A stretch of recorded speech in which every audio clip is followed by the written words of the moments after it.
I'm Maria Menounos, and you're tuned in to AfterBuzz TV, the ESPN of TV talk. Now, let the buzz... Hey guys, welcome to a very first exciting episode of the Crime Junkie podcast Aftershow. I'm your host, Mckenzie Fayne, and I have the lovely Haley Catino with me today. We're going to break down the latest episode of Crime Junkie's podcast Aftershow. We're going to do the Aftershow for their podcast. I'm a huge, and when I say huge, I mean huge Crime Junkie fan. If you don't know what Crime Junkie is, it's this amazing podcast about true crime. These girls break down different crime cases from all over the world, really, and they just break them down in such a great way, tell the story perfectly. So Crime Junkie is a true crime podcast hosted by Ashley Flowers and co-hosted by Britt Praywat. They're cute little friends. Mm-hmm. They're like the exact same age, have the same birthday. They're so funny, so great. They're located in Indianapolis, Indiana. This show has released over 100 episodes. And I mean, they haven't been going for too long. I think it's been a couple of years now. But these girls, they have a Patreon for you guys to subscribe to and just a whole lot more. I mean, these girls have really put in a ton of work. And I thought it would be the right thing to do than to make an after show because, you know, we all are fans. What do you think, Haley? Exactly. No, I completely agree with you. I love that podcast, and I'm just excited to go over their latest episode. It was about Lindsay Buziak. Yep. It aired January 6th, 2020. And yeah, we're just going to go over this one. It's like a really interesting case. Really interesting, and we have a lot of we've dived in a little bit more and found some other news, a little bit of gossip, some rumors we'll go over.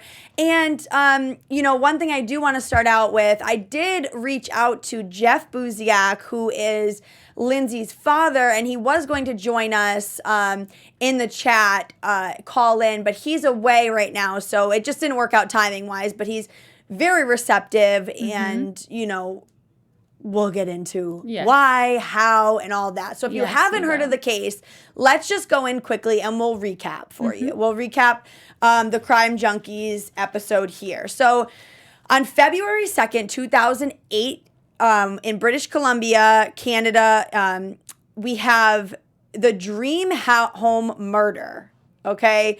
There was this mortgage realtor woman, Lindsay Buziak, and she lived with her boyfriend, Jason, who's a mortgage broker. They have this great little life together. Shirley, who is Jason's mom, is in the industry, who we'll bring up a little bit later, so remember that name. But the end of February, or the end of January, so about a month before the murder happens, this woman, Lindsay, she was getting a phone call from a couple who was looking to buy about $1 million home. Yes. And they were looking to buy one very quickly. And Lindsay felt, you know, pretty suspicious about the whole thing. You know, the woman said that she found her name through word of mouth, you know, heard about her through word of mouth. And Lindsay kind of wrote it off as, you know, weird. And I guess later on, and we'll talk a little bit about this, I guess the person that was the word of mouth, like who, you know, like the reference between the two, the clients and Lindsay, was like out of town before Lindsay was able to connect with her and kind of, you know, go over if this really was a thing. Yeah, so there was no proof of this said person giving her personal phone number. That was what creeped her out the most, was the couple calling her through her personal phone number instead of her business. Yep. And then also, she mentioned that there was usage of a fake-sounding accent. That was what really turned her off about these people. She was very concerned about that, so... Yeah, they say it was about, like, Spanish, but not really sounding. She didn't really know. Yeah. She kind of just referred to them as the Mexicans, to, I guess, to categorize them in a sense of, like, who she was meeting. And she knew it was a fake-sounding accent. So that was what scared her the most. So the person that had told the woman about her was unavailable to make this connection, and as we were saying. So in Saanich, the suburb of Victoria, is where this home was. And it's a huge house. I mean, gorgeous, huge, in this cute little cul-de-sac neighborhood. So Jason and Lindsay grab lunch during the day on February 2nd. And Jason, who is Lindsay's boyfriend, is going to come to the house and kind of just wait outside, be outside. In case anything happens, to ease her mind, to ease, whatever's going on. And they actually worked together a little bit, and he was going to drop off papers beforehand for a different case that they were kind of closing together. She's the realtor, he's the mortgage broker. So he was kind of like, okay, well, I'll meet you at the house before that you meet with the Mexicans or the new clients or whatever you're calling them. And I have to give you these papers anyway, so we'll kind of just do it like that, and I'll be there. So if anything happens, so he kind of like eased her mind in that way. So the lockbox was open at this house at 5:29. So this was about the time that the meeting would have been. So Jason is with a friend, and they were going to go to a hockey game after. So he texts Lindsay about 5:38 and just said, I'm a couple minutes away. And she said, okay, cool. Like, they're just getting here or whatever, replies back. Jason is at about 5:45, he gets to the house, and he texts again, I'm here, or, just, is everything okay or something? And she was just like, didn't respond, didn't answer. But when he pulls in the driveway, he sees the potential buyers, and he actually turns out of the driveway because he didn't want to seem like a creepy boyfriend. So he kind of just parked across the street so he could still see the house, but he didn't look crazy, I guess. So he moves his car. Jason texts Lindsay at 5:55, no response. So he waits about 10 more minutes. So 6:05 comes, and the clients haven't left because he's been outside the front the whole time, and Lindsay hasn't responded. So this has been a good 35 minutes. And if, like the girls in Crime Junkie talk about, if anybody's ever bought in a house, it does not take that long. No, it doesn't. It really doesn't. And so he was a little bit freaked out. So he goes to the front door, and it's locked. Now, that is weird. Yeah. And that's where he freaked out. That's where he freaked out, and he called 911. But, like, even just to pause there for a second, nobody really talked about, like, the fact that the front door was locked. Like, I bought a house, and I remember, like, there was no reason, like, for my realtor or for us to lock the door behind us when we're going in and out of this house. Which means that people did have some type of way to lock the door.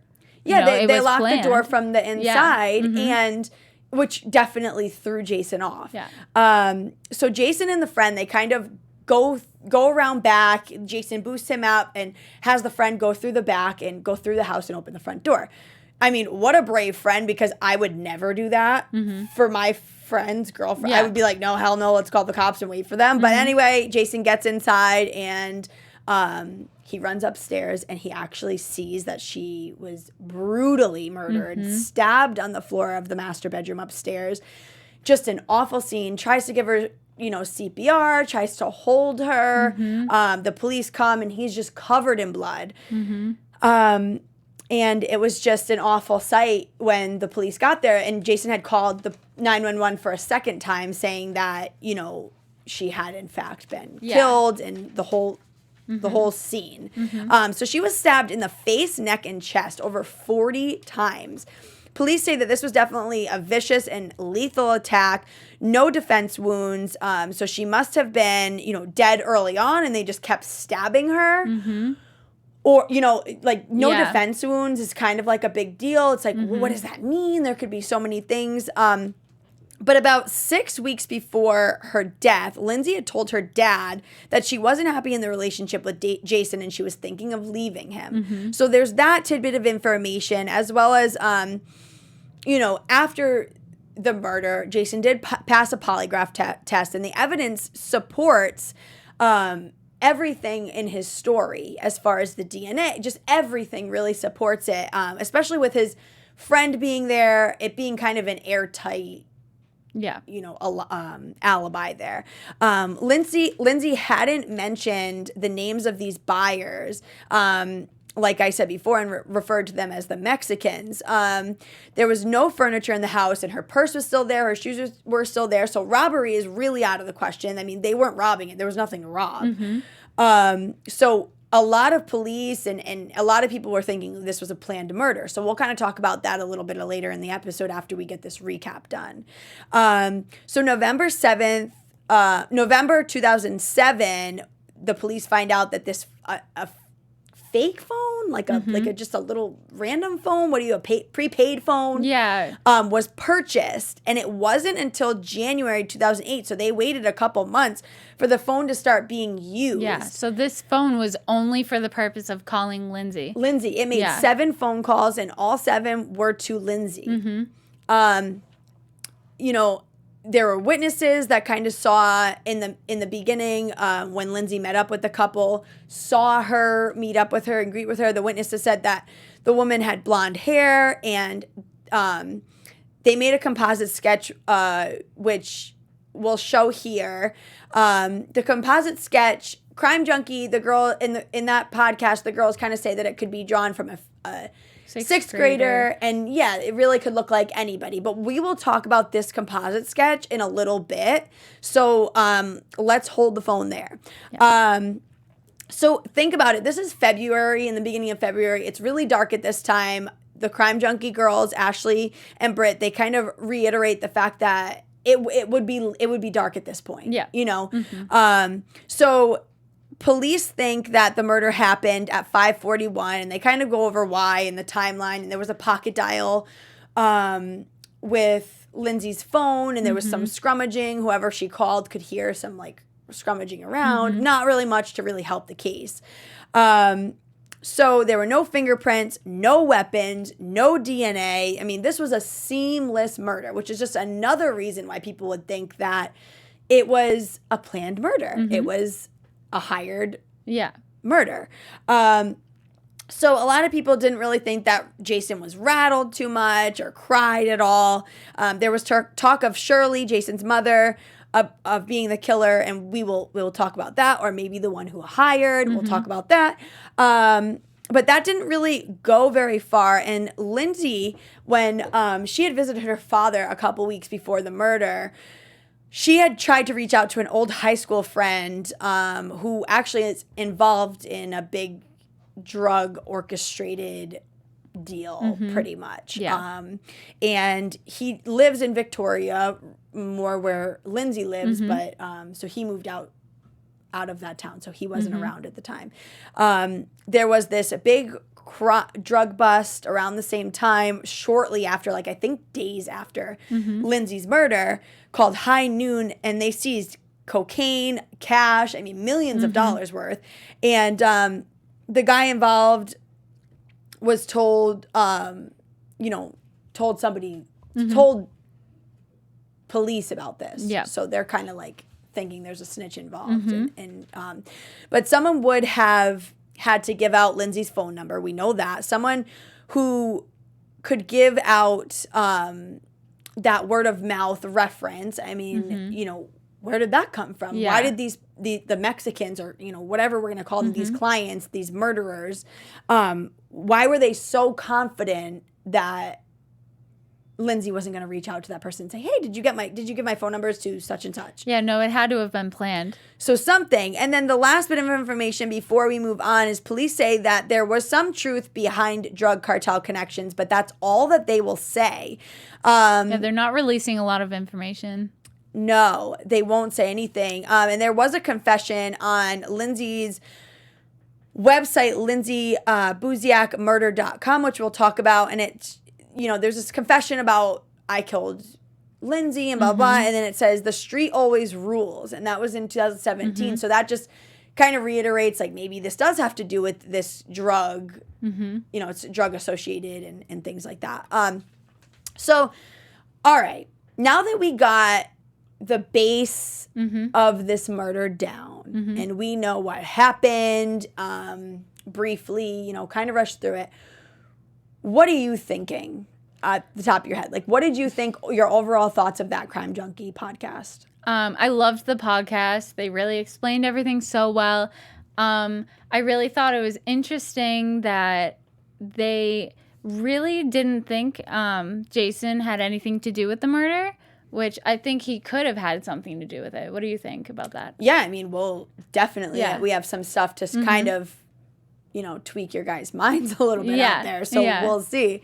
So I do just want to say out there, because clearly, I mean, this case is still unsolved, and Jeff Buziak, who is Lindsay Buziak's father, is rightfully so, and obviously distraught, so upset. I mean, every word in the book you could just name. And so I do want to give out the tip line. It is 1-888-980-1919. And I want to do that because, like Dr. Phil says, I mean, Jeff Buziak was on the Dr. Phil show. He just says to everybody, people that do this kind of thing do talk, and you could know something, even if it's the slightest thing. Any little bit could help the police, because a lot of the time they do hold back stuff until they get that last little piece of the puzzle. All right, so let's talk about some things that we know. So the female calling Lindsay using a fake Hispanic accent to hide her ethnicity, but also to disguise her voice because Lindsay would recognize it. What do you think about that theory? Yeah, I think that's really interesting, because it shows, like, I don't think she was just, whoever called Lindsay the female, they weren't just hiding their ethnicity. Like, they were trying to hide because Lindsay would know their voice. So it had to have been someone that Lindsay was close with. So you think it was somebody close to her? Yeah, okay. I think so. Well, they had her personal number. Like, they knew they wanted to kill her. I mean, just to make that seem a lot more realistic, because it could be, all signs point to a hired murder. Yes. Somebody that knew her would have had to hire. Yes. So that would make sense. So this phone was registered to a Paulo Rodriguez, who the police just believe that was a fake name, and addressed to a business in Vancouver, which they say was no connection either. Yeah. Let's talk about the boyfriend, Jason. Let's talk about him for a second. Yeah, so he's part of a prominent and wealthy family that owns this real estate business that Lindsay did work for. Yeah. So I have a question. I wanted to know, how did Jason not remember what the couple looked like when he saw them briefly at the door of the house that she was showing? I just think that's a little, I don't know. I think that's a little weird. I could definitely see why you think that, but maybe, you don't know what it's going to be like for somebody in that mind. Maybe he blacked out. He doesn't remember. I mean, everything following, he just saw his girlfriend dead. So maybe that. That's and then true. Also, like, I guess we don't really know how far outside the door were they. Like, what if they were, because in my head, when I listened to it, I was thinking of it as just like he saw two people, figures. Yeah, and through the glass of, like, the front door. And he was like, oh, they must have just walked in. Yeah. Well, he did. It's confusing because he did see them outside, and walking into the house. And then another thing says that he saw them through the foggy glass. Like, there are different versions of the story, but I don't know. I just think that's a little interesting. A little suspect there. Yeah. And also, why would he move? I understand wanting to not be a nosy boyfriend, but why would he move so far from the house that he wasn't even facing it and he was on the opposite side of the street? I just think that defeats the purpose of him looking out for her. Okay. Don't you think? Like, if she felt devil's unsafe, advocate again. Okay. If this was a planned murder and he knew about it, because we know he didn't do it for sure. Yes. Right? You're not saying he physically killed her. No, right? No. Okay. No. So if this is a planned murder, don't you think he wouldn't do these little things to detach himself even further from the murder than he already is, kind of? Like, if I was going to go if I was having my girlfriend murdered in a house, I would make sure to have my car in the driveway, right? Because it's like my car was in the driveway the whole time. I was there making sure, like... Yeah, no, that's true. I don't know. That's true. There is on YouTube, there is a clip that of Jason doing kind of a walkthrough with investigators of the house and walking through what happened, exactly his steps, and you should go take a look at it because you know, he kind of has like a little bit of a breakdown in the middle of it, and he's just like, you know, it's hard for him. He's upset in that video. I don't know. It's really difficult to say, but tough. We will talk about Jeff Buziak, who has this controversial website. So controversial. But I can't imagine what he... No, I don't even have words for it. I don't either. But he publicly names who he thinks are suspects of this case in killing his own daughter and goes as far as publicly stating their home addresses. Yes. I mean, this guy is not wasting any time. No, he's not. My dad would be the same way. Totally. He has gone as far as making dangerous trips to known gang members to find out information. You know, if they don't answer answer the phone, he goes to their house. He's lost his job, his house, his cars. He's all in. He literally says, I'm all in when he's on Dr. Phil. Dr. Phil. So he was on Dr. Phil, as we said, this past year, well, in 2019, so last year now. But yeah, he was on Dr. Phil, and we saw him saying that he believes that Lindsay saw something that she shouldn't have. And she even told her father that she would tell him about it someday. We don't know what that is. He never found out, but he believes that she couldn't tell him because she was currently living in that situation of whatever she had seen or heard, and she wasn't ready to get out of it. What do you think? I think that's pretty interesting. I mean, this is the dad who knows her. Yeah. Who... I don't think you can get any more real than that. Like, if anybody's going to make some assumption, it's going to be... Yeah.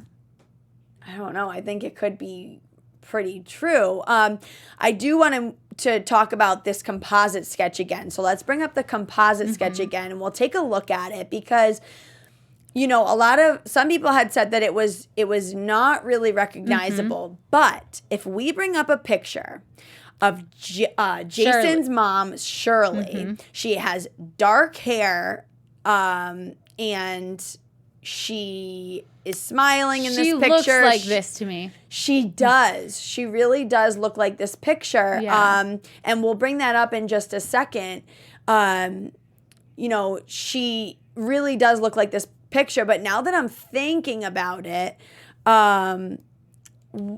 how could Shirley have done it if they're saying it was a blonde person? She could have wore a wig, or she could have just been behind it. She could have been the person who hired But the composite sketch was of what the witnesses had seen that day. Well, as far as I've looked up, they only state that the composite sketch is blonde, not that the person seen was blonde. It seems that the composite sketch, like the hair wasn't colored in. So here's Shirley next to her son Jason, and I don't know, guys, but that composite sketch looks the same nose, the same eyebrows. I know it's a side profile, but it really does. You can tell. But again, going back to that, I don't see how that could be her because she didn't murder her. How do you know that? I just can't imagine. I mean, guess that's why we're here, guys. Shirley was her boss at the real estate agency. Okay, she had all of her work information, her personal phone number. I mean, jealous. Doesn't want her with her son. Yeah. Maybe she found out that Lindsay was planning on breaking up with him. You know, I don't know. And it's just one big psycho family. I don't know. So on Jeff's website, under Public Enemy number 1, he has a tab on the right-hand side. He names out Zachary Scott Madison, a.k.a. Ziggy, who's a landlord. Landlord was Shirley, but she had originally claimed that she had no ties to Ziggy. Now, Ziggy is also found as Jason Zalo's, Lindsay's boyfriend's brother's best friend. Yes. So there are a lot of ties. So why would Shirley lie about this? Just really odd. Yeah, it is really odd. It's one of those things you don't have to lie about. So why? Yeah, and on the website he wrote, Jeff wrote, pictures don't lie, and they don't. you know? Jeff, you got all the info. Yeah, you do. Like, that's so true. The police say that a murder for hire is the hardest murder to solve, and that's what they believe it is. And I know that Jeff has had such a problem with the Saanich Police Department and just saying, you know, it's taken 11 years to kind of find out what's going on, and it shouldn't take this long, and, you know, but Saanich Police had put out this statement, and they said, quote, "At no time was the investigation declared a cold case, and an investigative team has presently been assigned. We are aware of some criticism from some family members. The details of our investigations must remain confidential," end quote. And when Jeff Buziak had heard the statement, he just said it's not true. He says the Saanich Police pulled him into their office and declared this a cold case 2 years after the murder. And then when Jeff said, okay, you want to call it a cold case, then I want the records, I want the paperwork, I want to, you know, take care of this myself. Yeah. They said, all right, why don't you go to lunch and we'll talk about this after. And while he was at lunch, they called him and were like, never mind, it's still being investigated. So they just did not want to hand anything over to him. Reasons for believing that the police are not helping. Jeff had also had somebody else that was willing to talk to the police about information about the murder, and he had the person contact the police, and the police never contacted them back. No, and he has a history of like having a lot of problems with the Saanich Police. Yeah. So it's really unfortunate for him, I feel like. So they haven't been working as hard. Definitely. Yeah. I mean, the Saanich Police spokesman, Sergeant Dean Jazin, says this killing was very organized. There was a lot of planning and effort and forethought. These are the most complex crimes, and this is the most heinous crime, and often they become long-term and complicated. There are people in the community who are withholding information. We know there is a bit of a cone of silence around this. So with that statement from police, I know police usually do like withhold a lot of information in order to help the case along a lot of the time. Yeah. To me, that just speaks like drug. The drug. I'm leaning toward the drug aspect of like she saw something, heard something, knew something. She was supposed to. Yeah, or she could have been mistaken as a snitch, as, you know. A little bit about Lindsay's mother, Evelyn Meyer, spoke for the first time after her daughter's death in 2010. Yeah, so 2 years. It took her 2 years. Yep. And she posted a reward of $100,000, and you know, I can't imagine what it was like for her either. Awful. But it was known that she was trying to get this reward sooner, like more within the first 6 months of her passing, but the police said that this would overwhelm citizens if they put a reward out too soon. I don't know. How do you feel about that? It's so crazy. Yeah. I'm not too familiar with that, but I mean, a reward overwhelming citizens because it's too soon? I mean, the tips would be fresh. They would be brand new. Yeah. I don't know. Why don't you tell me a little bit more of the other conspiracy theories as we begin to wrap up? Yeah, as we begin to wrap up, I want to hear the other conspiracy theories that are floating around. Okay.